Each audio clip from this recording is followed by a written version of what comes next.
Mr. President, ladies and gentlemen, history is more than the path left by the past. It influences the present and can shape the future. We meet today in Westminster Hall, a building begun 900 years ago, when the Vikings were visiting the shores of what would become the United States, even if it was Columbus who would subsequently demonstrate the politician's art of arriving late but claiming all the credit. This hall has witnessed grim trials and the sentencing to death of a king, coronation banquets, ceremonial addresses, and the coffins of those receiving the last respects of our people. Few places reach so far into the heart of our nation. Yet, until today, no American president has stood on these steps to address our country's parliament. It is my honor, Mr. President, to welcome you as our friend and as a statesman. Statesmanship is the cement which seals our shared idealism as nations. It makes meaningful the unity of ambition, passion for freedom, and abhorrence of injustice that is the core of our close alliance. It has fallen to you to tackle economic turbulence at home, to protect the health of those without wealth, and to seek that precious balance between security, which is too often threatened, and human rights, which are too often denied. History is not the burden of any one man or woman alone, but some are called to meet a special share of its challenges. It is a duty that you discharge with a dignity, determination, and distinction that are widely admired. Abraham Lincoln once observed that nearly all men can stand adversity, but if you want to test a man's character, give him power. Ladies and gentlemen, the President of the United States of America, Barack Obama.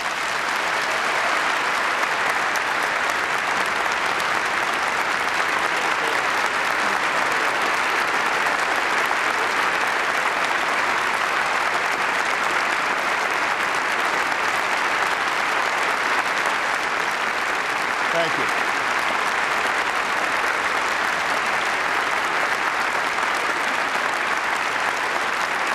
Thank you very much. Thank you. Thank you. Thank you so much. My Lord Chancellor, Mr. Speaker, Mr. Prime Minister, my lords and members of the House of Commons, I have known few greater honors than the opportunity to address the Mother of Parliaments at Westminster Hall. I am told that the last three speakers here have been the Pope, Her Majesty the Queen, and Nelson Mandela, which is either a very high bar or the beginning of a very funny joke.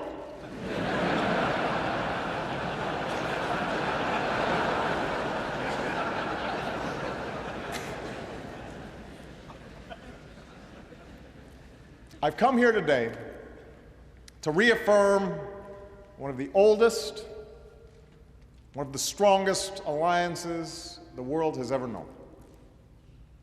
It's long been said that the United States and the United Kingdom share a special relationship.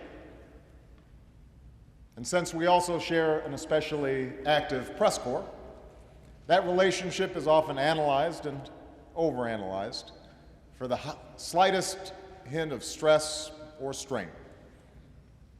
Of course, all relationships have their ups and downs. Admittedly, ours got off on the wrong foot with a small scrape about tea and taxes. There may also have been some hurt feelings when the White House was set on fire during the War of 1812. But fortunately, it's been smooth sailing ever since. And the reason for this close friendship doesn't just have to do with our shared history, our shared heritage, our ties of language and culture, or even the strong partnership between our governments. Our relationship is special because of the values and beliefs that have united our people through the ages. Centuries ago, when kings, emperors, and warlords reigned over much of the world, it was the English who first spelled out the rights and liberties of man in the Magna Carta. It was here, in this very hall, where the rule of law first developed, courts were established, disputes were settled, and citizens came to petition their leaders. Over time, the people of this nation waged a long and sometimes bloody struggle to expand and secure their freedom from the crown. And propelled by the ideals of the Enlightenment, they would ultimately forge an English Bill of Rights and invest the power to govern in an elected parliament that's gathered here today. What began on this island would inspire millions throughout the continent of Europe and across the world. But perhaps no one drew greater inspiration from these notions of freedom than your rabble-rousing colonists on the other side of the Atlantic. As Winston Churchill said, the Magna Carta, the Bill of Rights, habeas corpus, trial by jury, and English common law find their most famous expression in the American Declaration of Independence. For both of our nations, living up to the ideals enshrined in these founding documents has sometimes been difficult, has always been a work in progress. The path has never been perfect. But through the struggles of slaves and immigrants, women and ethnic minorities, former colonies and persecuted religions, we have learned better than most that the longing for freedom and human dignity is not English or American or Western. It is universal, and it beats in every heart. Perhaps that's why there are few nations that stand firmer, speak louder, and fight harder to defend democratic values around the world than the United States and the United Kingdom. We are the allies who landed at Omaha and Gold, who sacrificed side by side to free a continent from the march of tyranny and help prosperity flourish from the ruins of war. And with the founding of NATO, a British idea, we joined a transatlantic alliance that has ensured our security for over half a century. Together with our allies, we forged a lasting peace from a Cold War. When the Iron Curtain lifted, we expanded our alliance to include the nations of Central and Eastern Europe and built new bridges to Russia and the former states of the Soviet Union. And when there was strife in the Balkans, we worked together to keep the peace. Today, after a difficult decade that began with war and ended in recession, our nations have arrived at a pivotal moment once more. A global economy that once stood on the brink of depression is now stable and recovering. After years of conflict, the United States has removed 100,000 troops from Iraq, the United Kingdom has removed its forces, and our combat mission there has ended. In Afghanistan, we've broken the Taliban's momentum and will soon begin a transition to Afghan lead. And nearly 10 years after 9/11, we have disrupted terrorist networks and dealt al-Qaeda a huge blow by killing its leader, Osama bin Laden. Together, we have met great challenges. But as we enter this new chapter in our shared history, profound challenges stretch out before us. In a world where the prosperity of all nations is now inextricably linked, a new era of cooperation is required to ensure the growth and stability of the global economy. As new threats spread across borders and oceans, we must dismantle terrorist networks and stop the spread of nuclear weapons, confront climate change, and combat famine and disease. And as a revolution races through the streets of the Middle East and North Africa, the entire world has a stake in the aspirations of a generation that longs to determine its own destiny.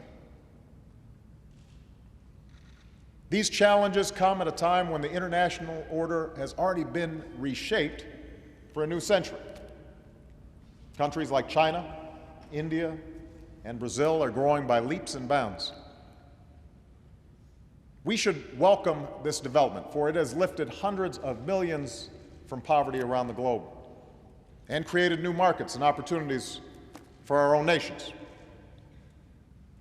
And yet, as this rapid change has taken place, it's become fashionable in some quarters to question whether the rise of these nations will accompany the decline of American and European influence around the world. Perhaps, the argument goes, these nations represent the future, and the time for our leadership has passed. That argument is wrong. The time for our leadership is now. It was the United States and the United Kingdom and our democratic allies that shaped a world in which new nations could emerge and individuals could thrive. And even as more nations take on the responsibilities of global leadership, our alliance will remain indispensable to the goal of a century that is more peaceful, more prosperous, and more just. At a time when threats and challenges require nations to work in concert with one another, we remain the greatest catalysts for global action. In an era defined by the rapid flow of commerce and information, it is our free market tradition, our openness, fortified by our commitment to basic security for our citizens, that offers the best chance of prosperity that is both strong and shared. As millions are still denied their basic human rights because of who they are or what they believe or the kind of government that they live under, we are the nations most willing to stand up for the values of tolerance and self-determination that lead to peace and dignity. Now, this doesn't mean we can afford to stand still. The nature of our leadership will need to change with the times. As I said the first time I came to London as president for the G20 summit, the days are gone when Roosevelt and Churchill could sit in a room and solve the world's problems over a glass of brandy. Although I'm sure that Prime Minister Cameron would agree that some days we could both use a stiff drink. In this century, our joint leadership will require building new partnerships, adapting to new circumstances, and remaking ourselves to meet the demands of a new era. That begins with our economic leadership. Adam Smith's central insight remains true today. There is no greater generator of wealth and innovation than a system of free enterprise that unleashes the full potential of individual men and women. That's what led to the Industrial Revolution that began in the factories of Manchester. That is what led to the dawn of the information age that arose from the office parks of Silicon Valley. That's why countries like China, India, and Brazil are growing so rapidly, because in fits and starts, they are moving toward market-based principles that the United States and the United Kingdom have always embraced. In other words, we live in a global economy that is largely of our own making. And today, the competition for the best jobs and industries favors countries that are free-thinking and forward-looking, countries with the most creative and innovative and entrepreneurial citizens. That gives nations like the United States and the United Kingdom an inherent advantage. For from Newton and Darwin to Edison and Einstein, from Alan Turing to Steve Jobs, we have led the world in our commitment to science and cutting-edge research, the discovery of new medicines and technologies. We educate our citizens and train our workers in the best colleges and universities on earth. But to maintain this advantage in a world that's more competitive than ever, we will have to redouble our investments in science and engineering and renew our national commitments to educating our workforces. We've also been reminded in the last few years that markets can sometimes fail. In the last century, both our nations put in place regulatory frameworks to deal with such market failures. Safeguards to protect the banking system after the Great Depression, for example. Regulations that were established to prevent the pollution of our air and our water during the 1970s. But in today's economy, such threats of market failure can no longer be contained within the borders of any one country. Market failures can go global and go viral and demand international responses. A financial crisis that began on Wall Street infected nearly every continent, which is why we must keep working through forums like the G20 to put in place global rules of the road to prevent future excesses and abuse. No country can hide from the dangers of carbon pollution, which is why we must build on what was achieved at Copenhagen and Cancun to leave our children a planet that is safer and cleaner. Moreover, even when the free market works as it should, both our countries recognize that no matter how responsibly we live in our lives, hard times or bad luck, a crippling illness or a layoff may strike any one of us. And so part of our common tradition has expressed itself in a conviction that every citizen deserves a basic measure of security. Health care if you get sick, unemployment insurance if you lose your job, a dignified retirement after a lifetime of hard work. That commitment to our citizens has also been the reason for our leadership in the world. And now, having come through a terrible recession, our challenge is to meet these obligations while ensuring that we're not consuming and hence consumed with a level of debt that could sap the strength and vitality of our economies. And that will require difficult choices, and it will require different paths for both of our countries. But we have faced such challenges before, and have always been able to balance the need for fiscal responsibility with the responsibilities we have to one another. And I believe we can do this again. As we do, the successes and failures of our own past can serve as an example for emerging economies. That it's possible to grow without polluting. That lasting prosperity comes not from what a nation consumes, but from what it produces and from the investments it makes in its people and its infrastructure. Now, just as we must lead on behalf of the prosperity of our citizens, so we must safeguard their security. Our two nations know what it is to confront evil in the world. Hitler's armies would not have stopped their killing had we not fought them on the beaches and on the landing grounds, in the fields and on the streets. We must never forget that there was nothing inevitable about our victory in that terrible war. It was won through the courage and character of our people. Precisely because we are willing to bear its burden, we know well the cost of war. And that is why we built an alliance that was strong enough to defend this continent while deterring our enemies. At its core, NATO is rooted in the simple concept of Article 5, that no NATO nation will have to fend on its own, that allies will stand by one another, always. And for 6 decades, NATO has been the most successful alliance in human history. Today, we confront a different enemy. Terrorists have taken the lives of our citizens in New York and in London. And while al-Qaeda seeks a religious war with the West, we must remember that they have killed thousands of Muslims, men, women, and children around the globe. Our nations are not and will never be at war with Islam. Our fight is focused on defeating al-Qaeda and its extremist allies. In that effort, we will not relent, as Osama bin Laden and his followers have learned. And as we fight an enemy that respects no law of war, we will continue to hold ourselves to a higher standard by living up to the values, the rule of law, and due process that we so ardently defend.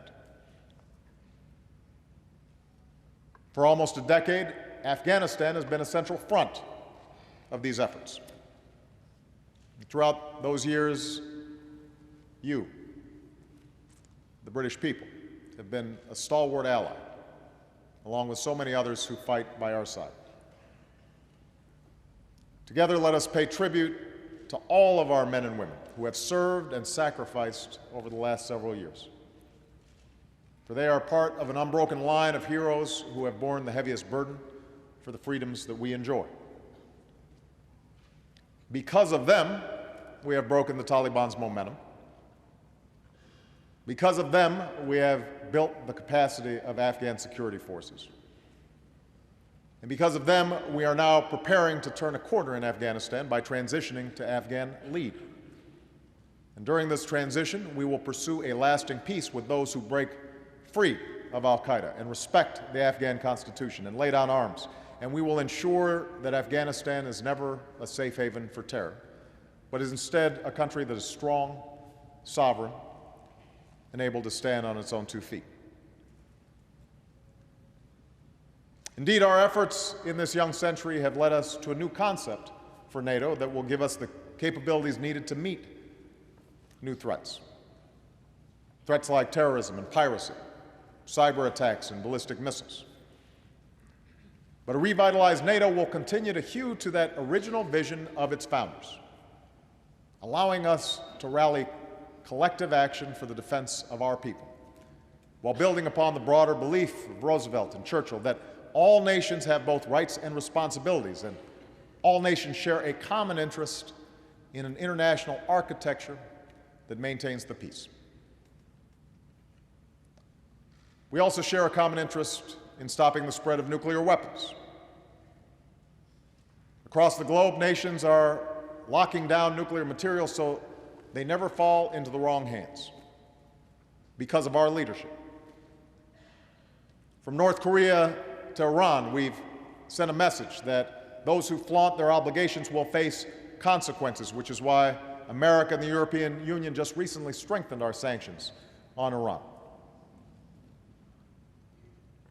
in large part because of the leadership of the United Kingdom and the United States. And while we hold others to account, we will meet our own obligations under the Non-Proliferation Treaty and strive for a world without nuclear weapons. We share a common interest in resolving conflicts that prolong human suffering and threaten to tear whole regions asunder. In Sudan, after years of war and thousands of deaths, we call on both North and South to pull back from the brink of violence and choose the path of peace. And in the Middle East, we stand united in our support for a secure Israel and a sovereign Palestine. And we share a common interest in development that advances dignity and security. To succeed, we must cast aside the impulse to look at impoverished parts of the globe as a place for charity. Instead, we should empower the same forces that have allowed our own people to thrive. We should help the hungry to feed themselves, and the doctors who care for the sick. We should support countries that confront corruption and allow their people to innovate. And we should advance the truth that nations prosper when they allow women and girls to reach their full potential. We do these things because we believe not simply in the rights of nations, we believe in the rights of citizens. That is the beacon that guided us through our fight against fascism and our twilight struggle against communism, and today that idea is being put to the test in the Middle East and North Africa. In country after country, people are mobilizing to free themselves from the grip of an iron fist. And while these movements for change are just 6 months old, we have seen them play out before. From Eastern Europe to the Americas, from South Africa to Southeast Asia. History tells us that democracy is not easy. It will be years before these revolutions reach their conclusion, and there will be difficult days along the way. Power rarely gives up without a fight, particularly in places where there are divisions of tribe and divisions of sect. We also know that populism can take dangerous turns, from the extremism of those who would use democracy to deny minority rights, to the nationalism that left so many scars on this continent in the 20th century. But make no mistake, what we saw, what we are seeing in Tehran, in Tunis, in Tahrir Square, is a longing for the same freedoms that we take for granted here at home. It was a rejection of the notion that people in certain parts of the world don't want to be free or need to have democracy imposed upon them. It was a rebuke to the worldview of al-Qaeda, which smothers the rights of individuals and would thereby subject them to perpetual poverty and violence. Let there be no doubt, the United States and United Kingdom stand squarely on the side of those who long to be free. And now we must show that we will back up those words with deeds. That means investing in the future of those nations that transition to democracy, starting with Tunisia and Egypt, by deepening ties of trade and commerce, by helping them demonstrate that freedom brings prosperity. And that means standing up for universal rights, by sanctioning those who pursue repression, strengthening civil society, supporting the rights of minorities. We do this knowing that the West must overcome suspicion and mistrust among many in the Middle East and North Africa, a mistrust that is rooted in a difficult past. For years, we've faced charges of hypocrisy from those who do not enjoy the freedoms that they hear us espouse.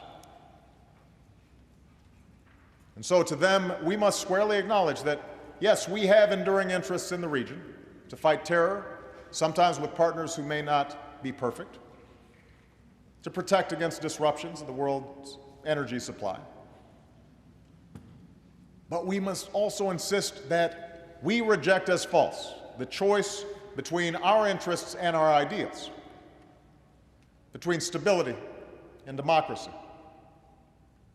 For our idealism is rooted in the realities of history, that repression offers only the false promise of stability, that societies are more successful when their citizens are free,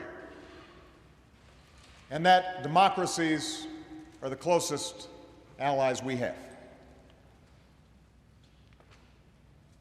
It is that truth that guides our action in Libya. It would have been easy, at the outset of the crackdown in Libya, to say that none of this was our business. that a nation's sovereignty is more important than the slaughter of civilians within its borders. That argument carries weight with some. But we are different. We embrace a broader responsibility. And while we cannot stop every injustice, there are circumstances that cut through our caution. When a leader is threatening to massacre his people, and the international community is calling for action. That's why we stopped a massacre in Libya. And we will not relent until the people of Libya are protected and the shadow of tyranny is lifted. We will proceed with humility and the knowledge that we cannot dictate every outcome abroad. Ultimately, freedom must be won by the people themselves, not imposed from without. But we can and must stand with those who so struggle, because we have always believed that the future of our children and grandchildren will be better if other people's children and grandchildren are more prosperous and more free. From the beaches of Normandy to the Balkans to Benghazi. That is our interests and our ideals. And if we fail to meet that responsibility, who would take our place? And what kind of world would we pass on? Our action, our leadership, is essential to the cause of human dignity.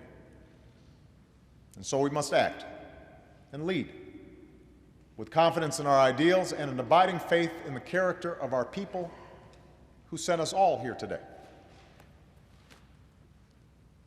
For there is one final quality that I believe makes the United States and the United Kingdom indispensable to this moment in history.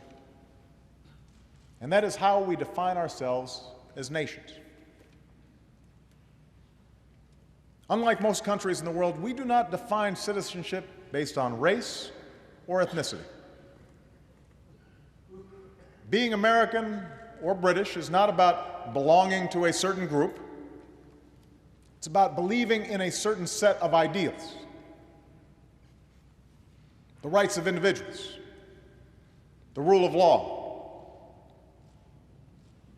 That is why we hold incredible diversity within our borders. That's why there are people around the world right now who believe that if they come to America, if they come to New York, if they come to London, if they work hard, they can pledge allegiance to our flag and call themselves Americans. If they come to England, they can make a new life for themselves and can sing "God Save the Queen" just like any other citizen. Yes, our diversity can lead to tension. And throughout our history, there have been heated debates about immigration and assimilation in both of our countries. But even as these debates can be difficult, we fundamentally recognize that our patchwork heritage is an enormous strength. That in a world which will only grow smaller and more interconnected, the example of our two nations says it is possible for people to be united by their ideals instead of divided by their differences. It is possible for hearts to change and old hatreds to pass. That it's possible for the sons and daughters of former colonies to sit here as members of this great parliament, and for the grandson of a Kenyan who served as a cook in the British Army to stand before you as President of the United States.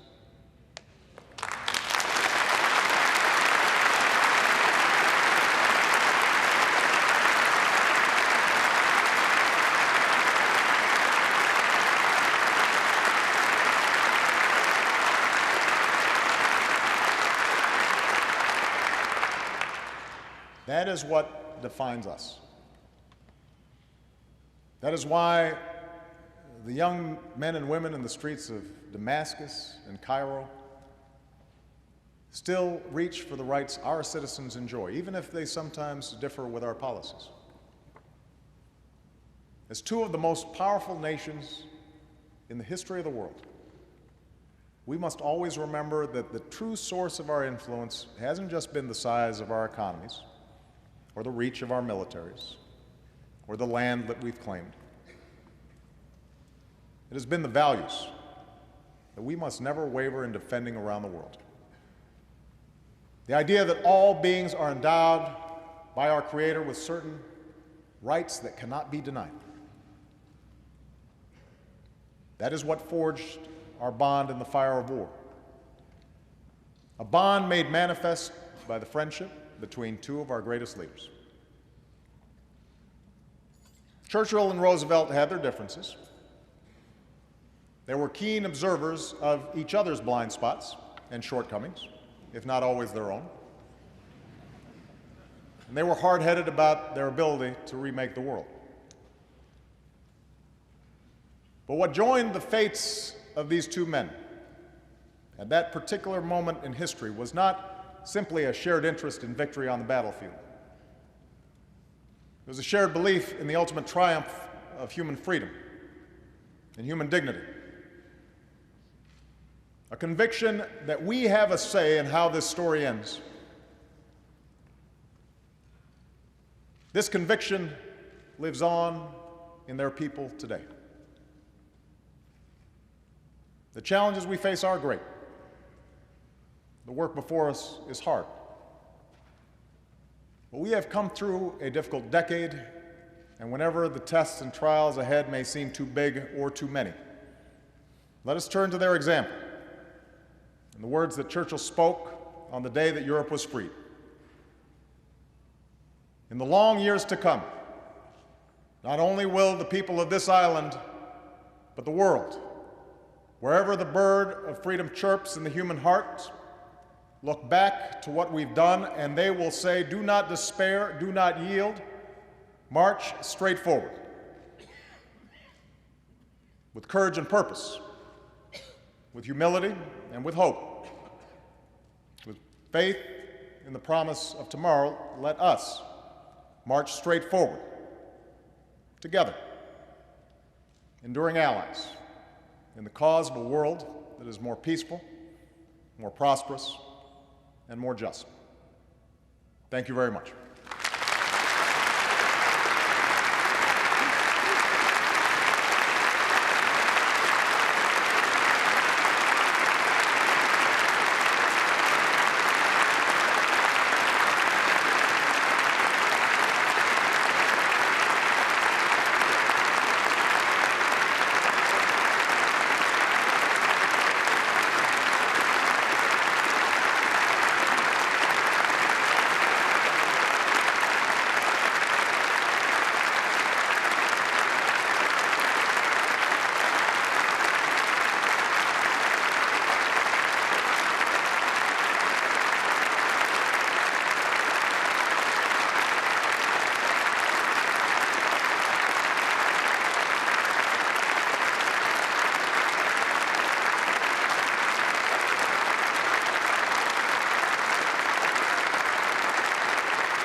Mr. President, I think that response describes far more eloquently than any words of mine could do how much that very memorable and inspiring address was appreciated by everybody who heard it here today. You spoke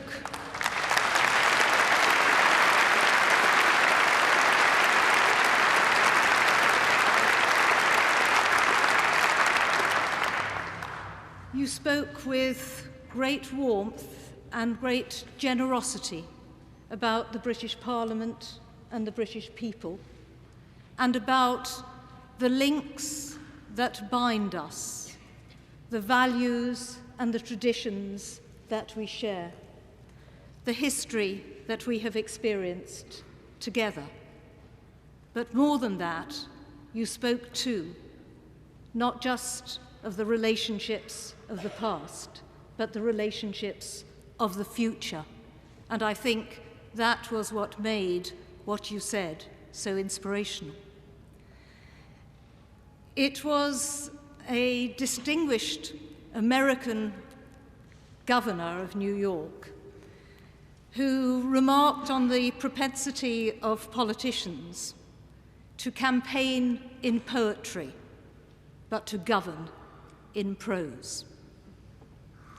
The world you described to us today was not just one that is prosaic. It was one where the challenges are difficult and sometimes dangerous, one that is fast-moving, that is complex, sometimes contradictory, and that offers at least as many threats as opportunities. But in the eloquence of your address, you reminded us of the importance of maintaining the poetry in government.